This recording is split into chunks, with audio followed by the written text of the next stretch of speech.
Hey, we are going to record a quick little podcast.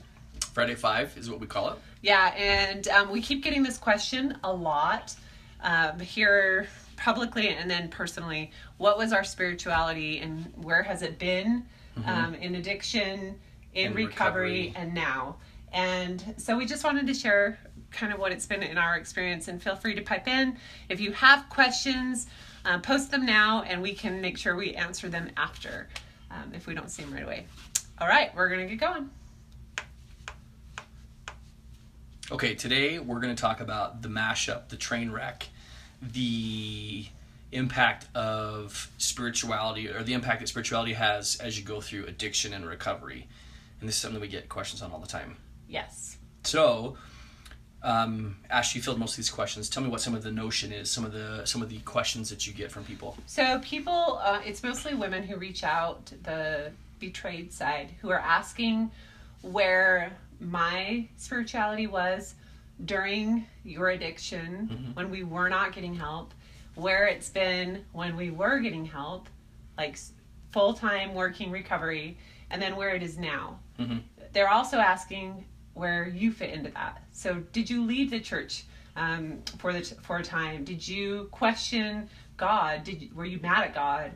Those types of things. So to be clear, like, we are talking about our religion. Doesn't mean this fits your religion out there who are listening.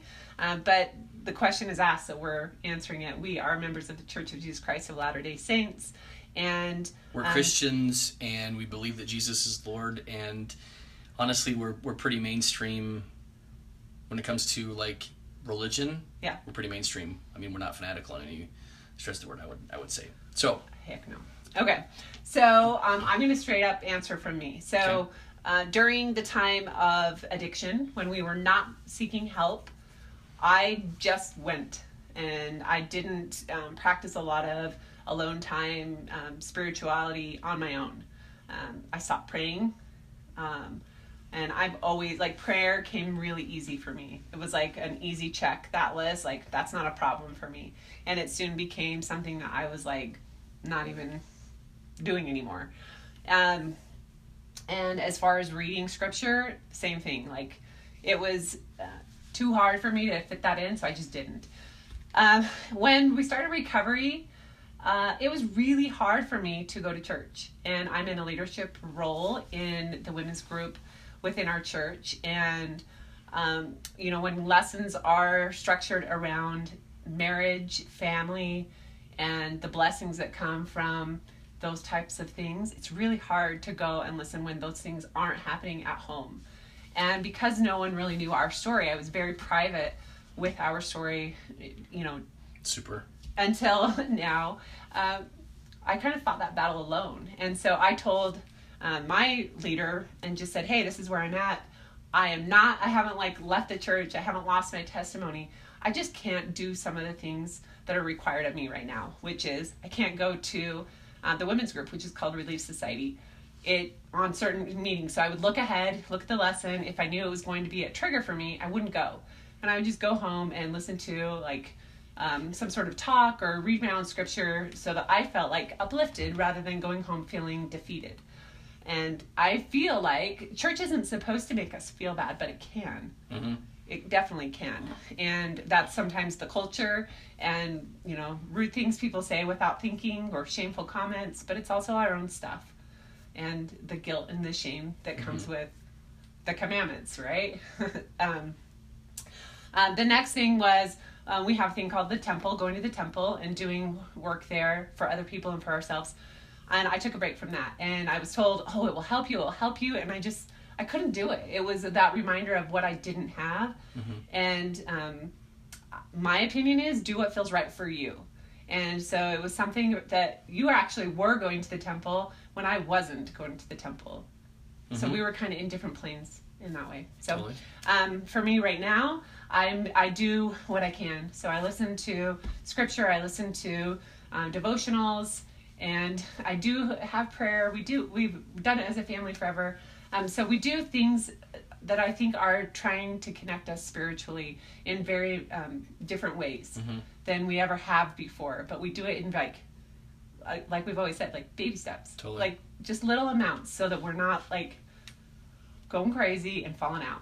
I would also identify one thing that just came to mind that you started doing only probably within the last like 12 months is you learn how to say no. Totally. And create your own boundaries, because in the Mormon church there is it's all lay ministry, meaning they're not paid. It's all volunteer work, and so because of that, you get asked a lot when you can do a lot. There's always great need, and it's kind of funny. It's true with like any organization where 20% of the people do 80% of the work, and it just so happens and it just happens that you're in that same place. But I think what you've learned to do is to I boundaried myself, and I've boundaried it in so many different areas of my life, and church is one of them. If I feel like I can't do what's being asked of me, I still fulfilled callings. I still did when I was deep in betrayal and addiction with you, and when we were in recovery. But that doesn't mean I was like going to we weren't having meetings every week. We weren't doing those types of things. We were doing what I could do.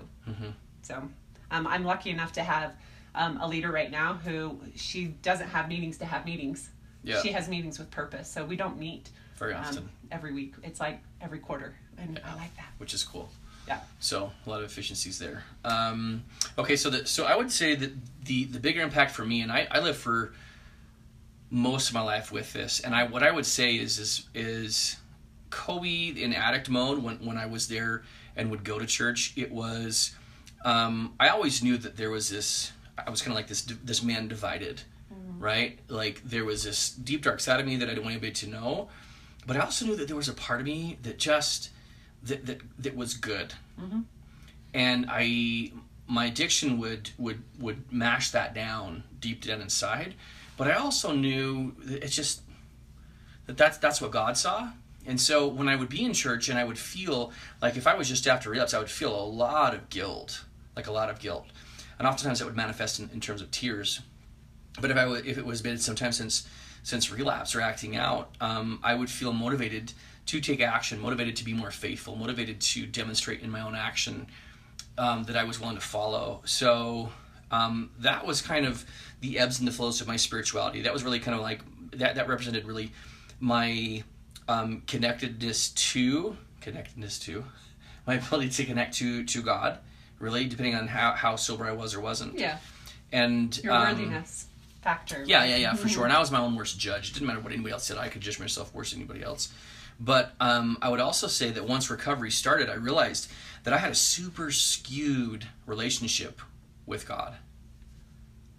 That I viewed God as a God of punishment and of vengeance. And that's often perpetrated in the Old Testament, to be sure. Right.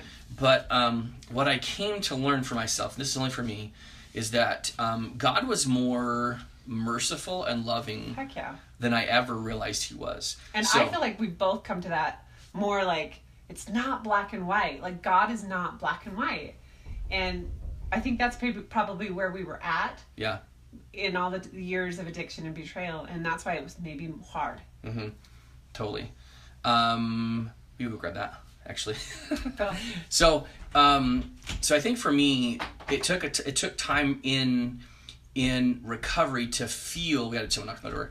It took time for me to be able to redefine my relationship with God, realizing that there was more good in me than there wasn't, and it was hard for me to accept that was always the case for me before.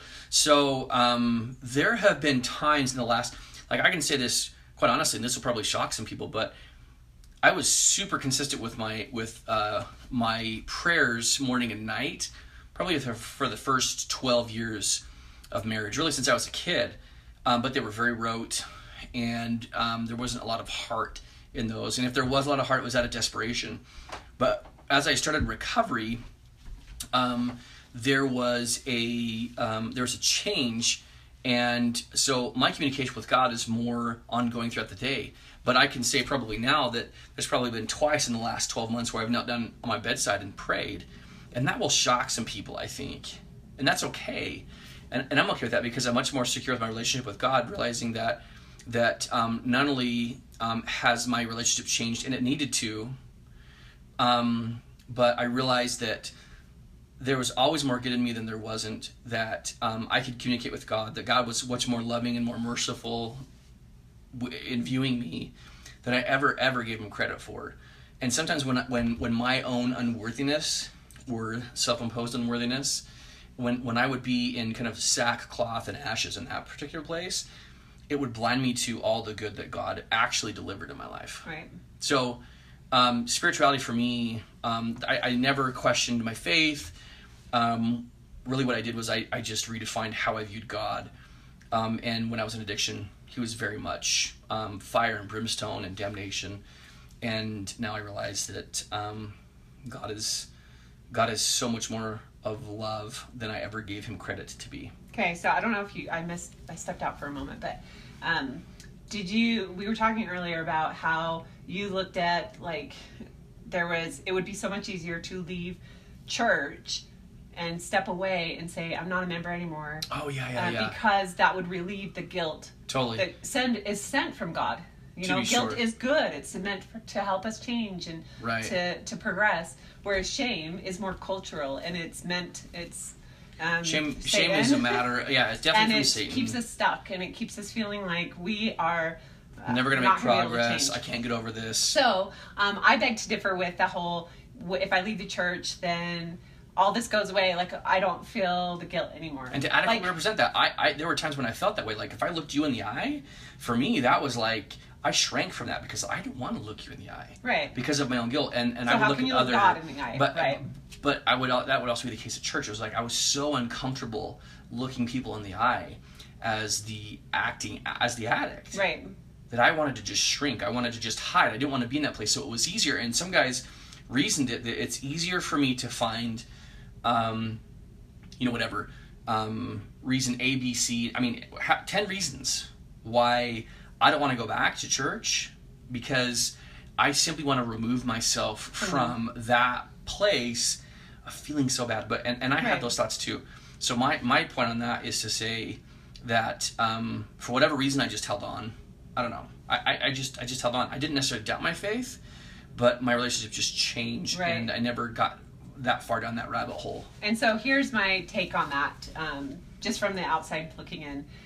If you have those thoughts of whatever church you're in, to say, hey, if I step away from church and just become a non-spiritual person, you lack connection.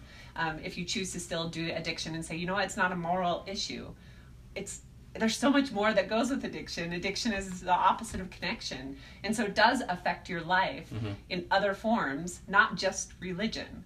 And so I guess that's where I beg to differ, like, taking away church and I'm good. Not necessarily.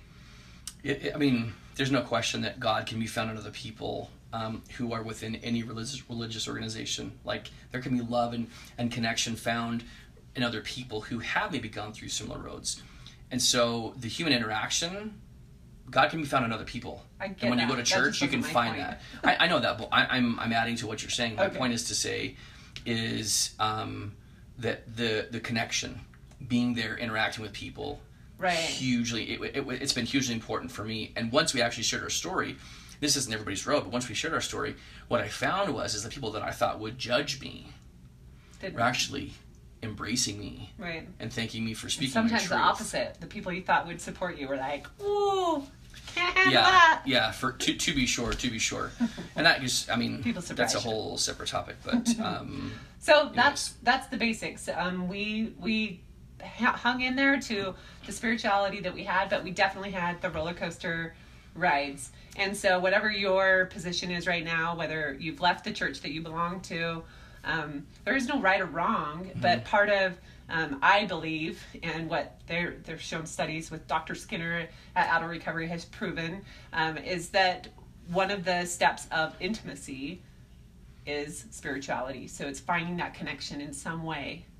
By having religious affiliation, of some sort, and having social interaction within the context of that social interaction at church. So whatever spiritual context you need, find an organization that fosters the same ideas and concepts. Totally. Go there, be a part of it, because that social interaction will foster love and connection, no matter what it is. So if you guys are interested in hearing about this course that I took on intimacy and the different layers of intimacy. It was really good. Bloom offers it, bloomforwomen.com, and you can get a free code for a week, 7-day trial, I believe, through us. So you just shoot us an email, ashlynandkobe@gmail.com, and we can send you that little code. Actually, the little code is super easy. Oh, it's just AC? Yeah, capital A, capital C. There you go. That's it, guys. But you can still email us if you really want to just say hi. But yeah, bloomforwomen.com. There's so many great things on there that you could accomplish in 7 days. Completely. If you got questions, guys, shoot us an email. Find us on betrayedaddictedexpert.com or Ashlyn and Kobe. There's a Facebook page there. Glad you guys are with us. Yep. That's really long. All right. Sorry, that was super long. Super.